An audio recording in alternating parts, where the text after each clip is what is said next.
Bienvenidos a nuestro programa de entrevistas de Canal Europa. Hoy nos acompaña Enrique Feas, investigador principal del Real Instituto Elcano, uno de los grandes especialistas en la Unión Europea.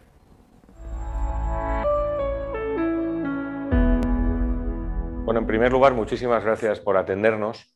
Y me gustaría empezar por preguntar algo que es una obviedad, ¿no? Que llevamos ya más de un año de crisis, una crisis absolutamente desconocida por la pandemia de la COVID-19. ¿Cómo evalúa la actuación de las instituciones europeas en todo este periodo?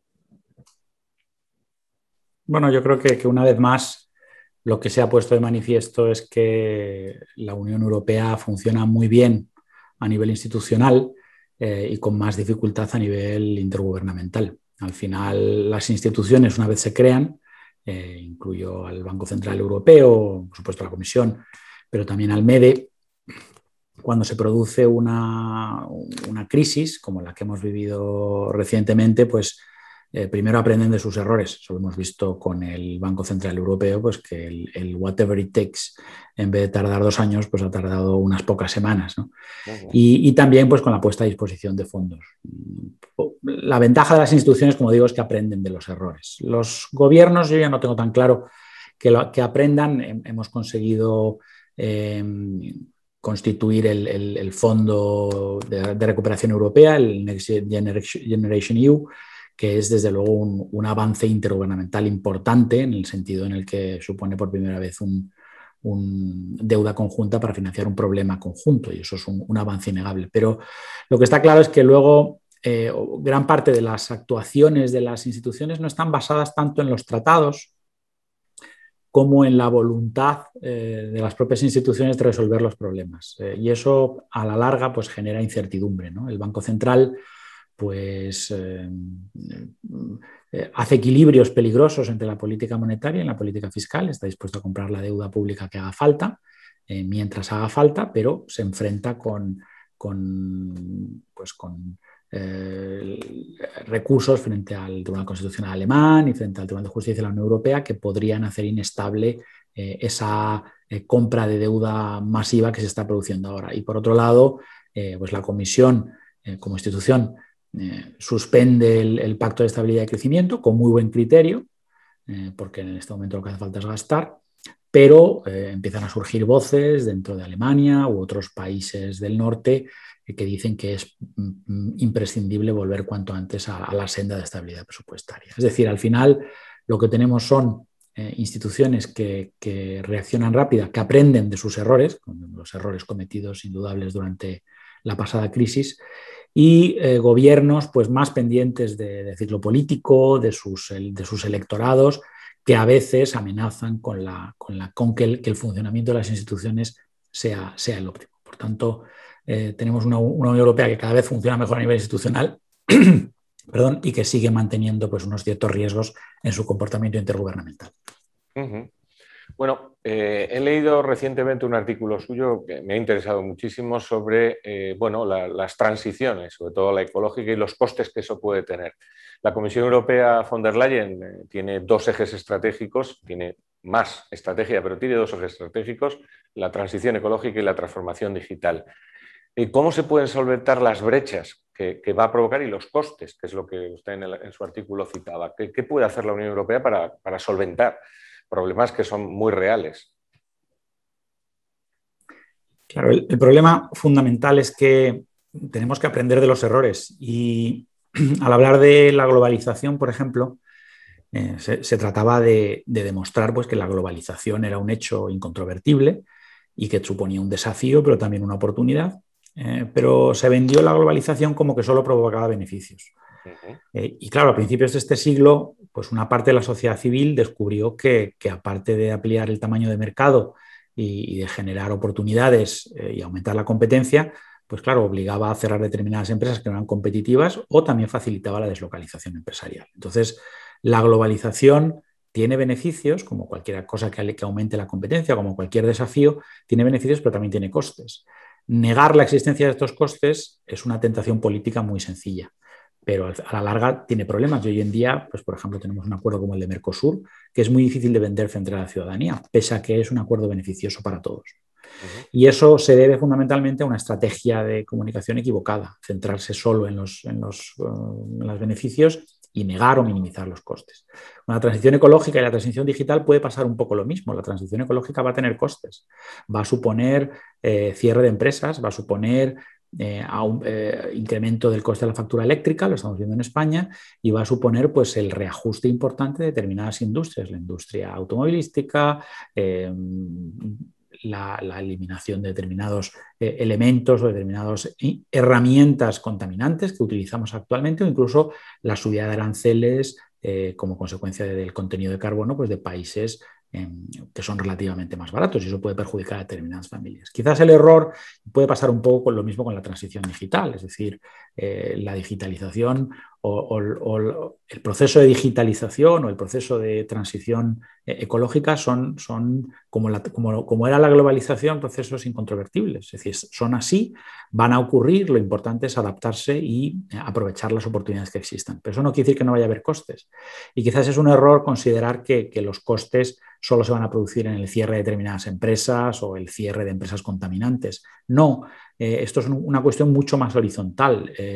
Los desafíos de la digitalización van a afectar a muchísimas familias, van a afectar al día a día de muchísimas personas, y eso no requiere solo unos fondos de transición justa, sino la consideración de que, o el mensaje a los ciudadanos de que detrás de estos desafíos no solo hay grandes oportunidades de empleo a largo plazo. A largo plazo probablemente haya un incremento del empleo neto, pero una transición, un camino hacia allá que no tiene por qué ser necesariamente fácil. Y cuanto más conscientes seamos de que todo movimiento hacia una nueva situación requiere costes y sacrificios, aparte de los beneficios potenciales, creo que es más fácil para la población asumir esos desafíos y estar en condiciones de afrontarlos.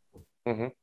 Bueno, se supone que en un par de semanas, o una semana, no se sabe exactamente el plazo, la Comisión Europea contestará al plan presentado por España para los proyectos del Fondo de Recuperación y Resiliencia, el llamado Next Generation European Union.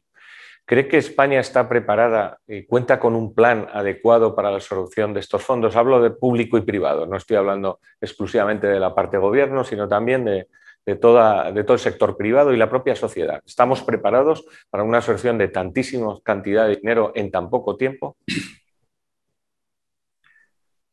Vamos a ver, todo hace pensar que el Plan Nacional de Recuperación y Resiliencia, el plan español, va a ser aprobado probablemente en la próxima semana junto con el de Portugal. La cuestión es si ese plan, que está perfectamente diseñado desde el punto de vista de dónde invertir o en qué invertir, es suficientemente ágil en el sentido de cómo invertir y en términos del procedimiento. Para mí la cuestión fundamental es que existen lagunas importantes en términos de procedimientos, en términos de implicaciones prácticas de dicho plan. Es decir, cuál va a ser la traducción operativa de las ideas de proyectos que están muy bien reflejadas en el plan con gasto específico. Y eso hace que el sector privado, fundamentalmente por falta de información, no se pueda adaptar. Una empresa no se adapta igual a un proyecto si va a salir en forma de subvenciones, si va a salir en forma de licitación, si va a salir en forma de PPP para el cual tiene que buscar un socio. Y es ahí donde tenemos verdaderamente el problema. Además, se une el problema que tenemos en España de una administración excesivamente rígida, con poca flexibilidad para adquirir capital humano, para hacer frente a necesidades. Se han intentado simplificar los procedimientos, pero no se ha agilizado la administración, no se ha flexibilizado la administración, y los fondos se canalizan a través de la administración y de los presupuestos. Entonces, lo que yo temo fundamentalmente, y eso es lo que hay que trabajar desde ya mismo y sin perder un minuto más, es en evitar que los buenos proyectos al final no se absorban, como ha habido experiencias en los últimos años, precisamente por la falta de agilidad de la administración y sus procedimientos, y por la falta de definición de los mecanismos y los procesos de gasto, es decir, el tipo de proyectos. Y eso hay que incentivar muchísimo más la información, hay que proporcionar información mucho más detallada, porque si no nos vamos a encontrar con preciosos proyectos que sin embargo no somos capaces de absorber en el plazo. Solo para este año tenemos 27.000 millones y va a ser difícil absorberlos. Al final, una parte del éxito de este programa es fundamentalmente si somos capaces no solo de gastar bien, sino de gastar rápido. Y a eso se une pues, la necesidad de implementar una serie de reformas que condicionan a los fondos, recordemos, y hay que tratar a los ciudadanos como adultos y decirles que esas reformas son imprescindibles para hacer una economía más fuerte y evitar, pues, en la medida de lo posible, pues, dulcificar o engañar respecto a las implicaciones de reformar la administración, el mercado de trabajo, las pensiones o todos los elementos. Una última cuestión. Hace nada, el 9 de mayo, el Día de Europa, se lanzó la conferencia sobre el futuro de Europa, después de un año de retraso, lógicamente, por el COVID. Una idea que promovió el presidente Macron y que luego hizo suya la presidenta von der Leyen y al final todas las instituciones, las 3 instituciones europeas. ¿Qué espera de la conferencia? ¿Qué objetivos cree que debe marcarse? ¿Y cómo cifraría el éxito de la conferencia?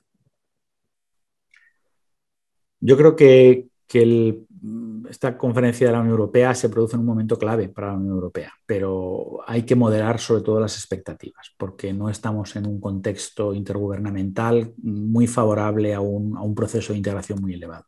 Y hemos tenido malas experiencias de iniciativas de integración que despiertan la ilusión y que luego se traducen, una vez trasladadas a la población, Claro. no se transforman en realidades. Yo creo que hay algunos elementos positivos, hay una cierta intervención de la ciudadanía en la conferencia, pero también hay unos elementos que son puramente burocráticos, todo el reparto de poder de la organización de la propia conferencia, que hacen ver que reflejan la realidad de la Unión Europea, la dificultad para alcanzar acuerdos de fondo, ¿no? Entonces yo creo que hay desafíos en este momento muy importantes que requieren un mayor proceso de integración. Es importante ser ambiciosos, pero no pasarse de ambiciosos, es decir, hay que buscar objetivos realistas. Quizás en el ámbito de la sanidad la sociedad está demandando una mayor integración, porque no tiene sentido tener libre circulación de personas sin una política sanitaria común. En algunos aspectos, como política exterior, ante las amenazas de China, las amenazas de Rusia y otra serie de cuestiones, es posible, como ha dicho Alemania, pues la unanimidad no tenga sentido en el ámbito de política exterior, pero hay que elegir muy bien los ámbitos y buscar iniciativas que se sientan respaldadas por la ciudadanía, que sean fáciles de entender por la ciudadanía, porque como se aspire demasiado y se aspire a hacer grandes proyectos que luego se hagan de arriba a abajo y no tengan una comprensión adecuada por los electores de los distintos países, sobre todo en un momento electoral como el que viviremos el año que viene, pues entonces lo que va a generar todavía es mucha más frustración. Yo creo que hay que ser moderadamente ambiciosos, centrarse en uno o dos elementos de profundización en la integración, y si conseguimos que al menos uno de ellos salga, pues yo creo que podríamos darnos por satisfechos.